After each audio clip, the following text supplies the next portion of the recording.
जय हिंद महारथियों। मैं सूरज कुमार और आपका स्वागत है सौर परिवार वाला क्लास में। इस सौर परिवार वाले क्लास में अपने लोग इम्पोर्टेंट करेंट अफेयर को सॉल्व करते हैं, जो कि किसी भी एग्ज़ाम के लिए बहुत ही वीवीआई होता है। तो चलिए स्टार्ट करते हैं अपना सौर परिवार वाला क्लास। उससे पहले अगर आपको वीडियो अच्छा लगेगा तो रीडिंग प्लेस को लाइक कर दीजिएगा, सब्सक्राइब कर दीजिएगा और शेयर भी कर दीजिएगा। तो चलिए स्टार्ट करते हैं अपना आज का फर्स्ट क्वेश्चन है आपको, हाल ही में जम्मू कश्मीर विलय दिवस कब मनाया गया है? हाल ही में जम्मू कश्मीर विलय दिवस कब मनाया गया है? यहाँ पे जम्मू कश्मीर है और यहाँ वहाँ पे के राजा हैं। तो क्या हो जाएगा इसका आंसर? आपके सामने में यहाँ पे 4 ऑप्शन हैं। ए 24 अक्टूबर, बी 26 अक्टूबर, सी 25 अक्टूबर, इनमें से कोई नहीं। तो यहाँ पे आपका सही आंसर हो जाएगा 26 अक्टूबर, यानी कि option B is the right answer. तो चलिए इससे रिलेटेड थोड़ा कुछ जानकारी हासिल कर लेते हैं। देखिए कहा गया है ना यहाँ पे कि जम्मू कश्मीर विलय दिवस हर साल 26 अक्टूबर को मनाया जाता है। यह दिवस उस ऐतिहासिक दिन को याद करते हैं जब 26 अक्टूबर 1947 को जम्मू कश्मीर के तत्कालीन महाराजा हरि सिंह ने भारत के साथ विलय पत्र पर हस्ताक्षर किए थे। इसके बाद यह राज्य औपचारिक रूप से भारत का हिस्सा बन गया था। तो देखे थे यही राजा है कौन है? हरि सिंह। और यही जम्मू कश्मीर के विलय पत्र पे हस्ताक्षर किए थे 26 अक्टूबर को। तो इसलिए हर एक साल 26 अक्टूबर को जम्मू कश्मीर विलय दिवस मनाया जाता है। तो चलिए आप नेक्स्ट सवाल पे चलते हैं। तो नेक्स्ट सवाल है आपका क्वेश्चन नंबर 2। कह रहा है, हाल ही में किसने पृथ्वी के अस्थायी दूसरे चंद्रमा 2025 PN7 की खोज की पुष्टि की है? यानी कि दूसरे चंद्रमा कैसा अस्थायी दूसरे चंद्रमा की पुष्टि की है। तो आपके सामने में 4 ऑप्शन है। पहला है इसरो, बी में है CNSA, उसके बाद क्या हो जाएगा यहाँ पे नासा, उसके बाद उपयुक्त में से कोई नहीं। तो क्या हो जाएगा इसका सही आंसर? आपका इसका सही आंसर हो जाएगा नासा। तो अब चलते हैं इसका थोड़ा सा डिटेल से करते हैं। डिटेल में कह रहा है, देखिए यहाँ पे सी है आंसर इसका। कह रहा है पृथ्वी की अस्थायी दूसरे चंद्रमा 2025 PN7 की खोज की पुष्टि नासा ने की है। यह वस्तु वास्तव में एक छोटा सा क्षुद्र ग्रह है जिसे अर्धचंद्रमा यानी कि क्वासी मून के रूप में वर्गीत किया गया है, क्योंकि यह गुरुत्वाकर्षण से बंधे हुए बिना पृथ्वी के समान ही सूर्य की परिक्रमा करता है। ठीक है, तो यहाँ पे देख रहे हैं नासा का लोगो। तो चलिए अब नेक्स्ट सवाल पे चलते हैं। नेक्स्ट सवाल है आपका क्वेश्चन नंबर 3 कि हाल ही में सतीश शाह का निधन हुआ है, वो कौन थे? तो लेखक थे, अभिनेता थे, पत्रकार थे, या इनमें से कोई नहीं? तो क्या थे वो? तो ये ऑप्शन हो जाएगा आपको ऑप्शन नंबर बी, यानी कि अभिनेता थे। तो चलिए देखते हैं उनका फ़ोटो। यहाँ पे देख रहे हैं इन्हीं का हो गया है निधन। तो कह रहा मशहूर अभिनेता सतीश शाह का हाल ही में निधन हुआ है। उन्होंने बॉलीवुड फिल्मों और टीवी शो में अपने बेहतरीन अदाकारी और कॉमेडी से दर्शकों का मनोरंजन किया था। यानी कि ज़्यादा जो है ना कॉमेडी में इनका रोल रहा था। चलिए नेक्स्ट सवाल पे चलते हैं। नेक्स्ट सवाल है आपको क्वेश्चन नंबर 4। करा हाल ही में मिलानो कार्टिना 2026 विंटर ओलंपिक के लिए किस भारतीय को टॉर्च वियरर नियुक्त किया गया है? तो आपके सामने में 4 ऑप्शन है। बजरंग पुनिया, नीरज चोपड़ा, अभिनव बिंद्रा, इनमें से कोई नहीं। तो क्या हो जाए इसका सही आंसर?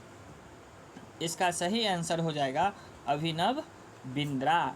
तो यानी कि 2026 में जो हो रहा है मिलानो कार्टिना विंटर ओलंपिक, इसके टॉर्च वियरर कौन रहेंगे? अभिनव बिंद्रा। तो चलिए थोड़ा सा इस क्वेश्चन का डिटेल में पढ़ लेते हैं। कह रहा है मिलानो कार्टिना 2026 विंटर ओलंपिक के लिए भारतीय टॉर्च वियरर के रूप में अभिनव बिंद्रा को नियुक्त किया गया है।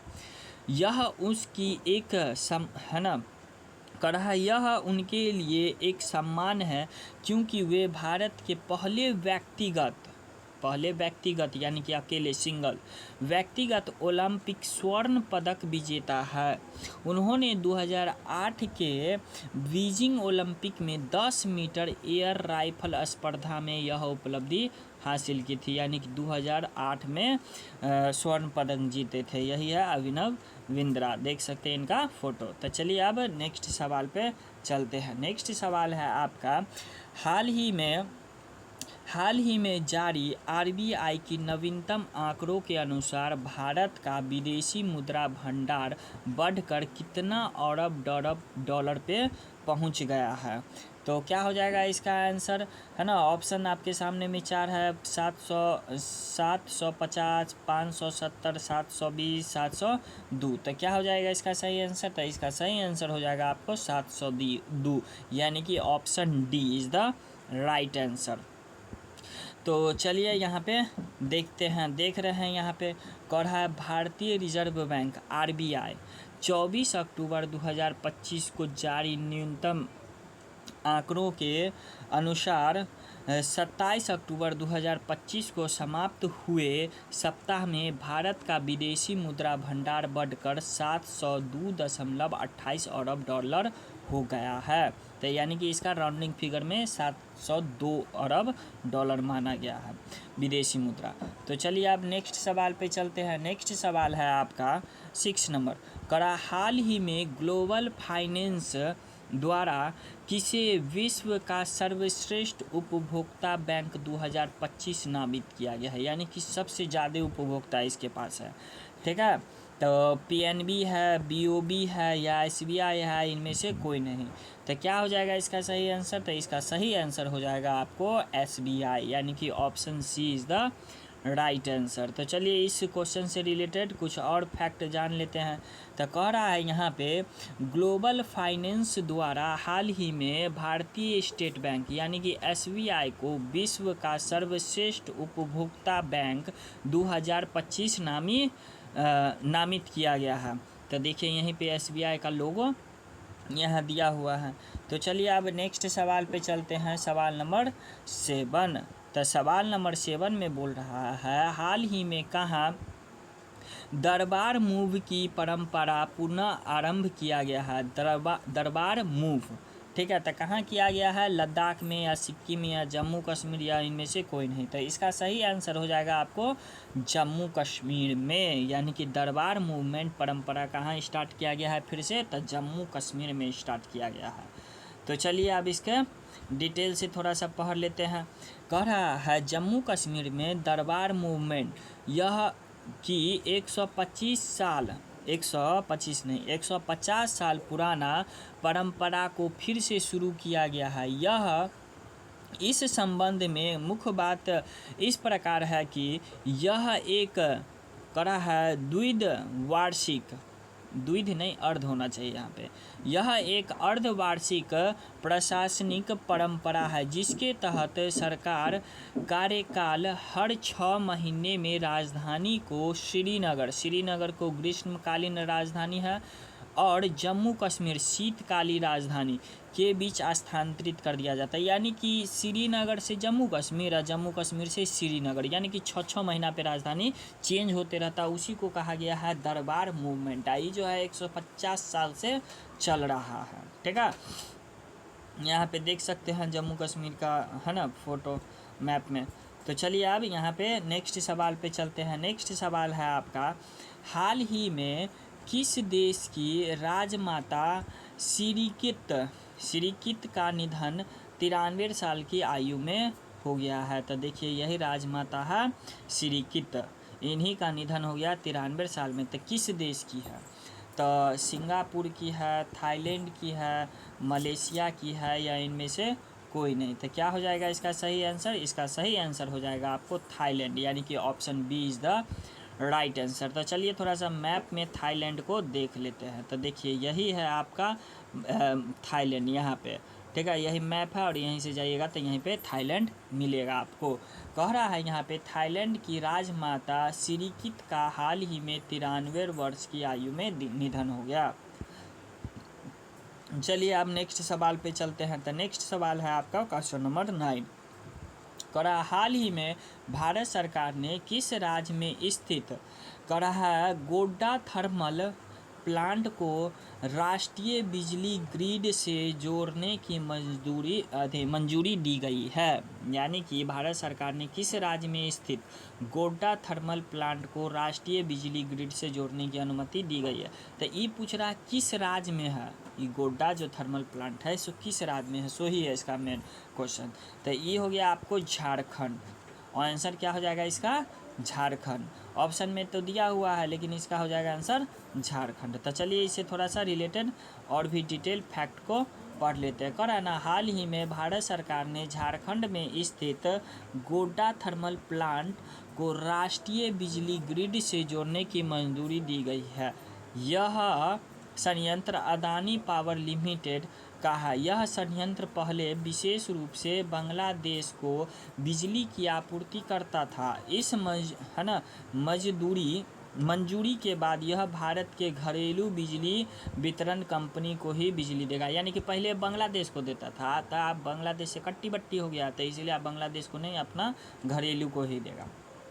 तो चलिए अब नेक्स्ट सवाल पे चलते हैं। तो नेक्स्ट सवाल है आपका कि हाल ही में कौन अत्यंत शक्तिशाली बैलिस्टिक मिसाइल हैमन 5 को तैनाती किया है? यानी कि कौन किया है, इस देश में से कौन किया है तैनाती? तो यूक्रेन है, या उत्तरी कोरिया है, या दक्षिण कोरिया है, या इनमें से कोई नहीं है। तो इसका आंसर हो जाएगा आपको ऑप्शन सी, यानी कि दक्षिण कोरिया। दक्षिण की कोरिया जो है सो इसका किया है तैनाती। तो चलिए इसका देख लेते हैं थोड़ा सा और भी कुछ फैक्ट। तो कह रहा है दक्षिण कोरिया द्वारा तैनात किए जाने वाले यह शक्तिशाली बैलिस्टिक मिसाइल है, ऑप्शन सी। देखिए यहाँ पे है साउथ कोरिया नहीं, यानी कि दक्षिण कोरिया यही है, साउथ कोरिया यही मिसाइल को किया गया है। चलिए नेक्स्ट पे चलते हैं। तो हो गया यहाँ पे नेक्स्ट सवाल। तो अब आज तो छठ है, छठ पर्व संस्कारक का है। तो आप लोगों को यानी कि डूबते हुए सूर्य देव की जो अर्घ चढ़ता है, तो उसी छठ की आपको ढेर सारी शुभकामनाएं। होता है ना छठ में, एक बार डूबते हुए सूरज को अर्घ पड़ता है, एक बार उगते हुए सूरज को अर्घ पड़ता है। तो आज तो डूबते हुए सूर्य देव का अर्घ है, तो इसलिए आप सभी को छठ पर्व की हार्दिक हार्दिक शुभकामनाएं। छठी मैया आप सभी के जीवन को खुशियों से भर दे। आपके जीवन में जो भी आप कामयाबी होना चाहें वो कामयाबी आपको पूरा हो। तो चलिए अगर वीडियो आपको अच्छा लगा हो तो लाइक, सब्सक्राइब, कमेंट और शेयर भी कर दीजिएगा। और टेलीग्राम से जुड़ना हो तो ये QR कोड है ना। व्हाट्सएप चैनल से जुड़ना हो तो ये है, और ये यहाँ पे आप इसको सब्सक्राइब कर सकते हैं। तो आज की सेवा यहीं पे समाप्त करते हैं और मिलते हैं अब नेक्स्ट लेक्चर में। तब तक के लिए जय हिंद, जय भारत।